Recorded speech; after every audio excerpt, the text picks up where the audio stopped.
Il-Kamra tal-Kummerċ faħret id-deċiżjoni tal-Gvern immexxi mill-Prim Ministru Robert Abela dwar il-linja nazzjonali tal-ajru. Fi stqarrija il-Kamra tal-Kummerċ innotat li l-Gvern impenja ruħu bid-deċiżjoni favur l-interess nazzjonali u anke ta' governanza tajba fit-tmexxija tal-linja nazzjonali l-ġdida. Ġie nnotat ukoll li l-linja nazzjonali l-ġdida li se tibda topera mill-aħħar ta' Marzu li ġej u importanti li tibda topera b'mod effiċjenti u dan wara l-iżbal ta' intħil politiku.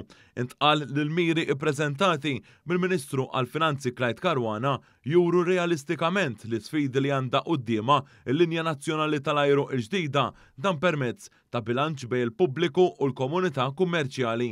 Hawnhekk issemma wkoll kif il-Gvern laħaq bil mal-Kummissjoni Ewropea biex titwaqqaf linja nazzjonali tal-ajru ġdida. Il-Kamra tal-Kummerċ enfasizzat l-importanza li jkun sostenibbli u l-konnettività tal-ajru ta' pajjiżna tkun mingħajr interruzzjoni. Fit-tmiem l-istqarrija tagħha, il-Kamra tal-Kummerċ appellat biex kulħadd jaħdem flimkien favur l-interess nazzjonali biex ikun żgurat li l-linja nazzjonali tal-ajru l-ġdida tinqata' mill-passat u tkun waħda sostenibbli.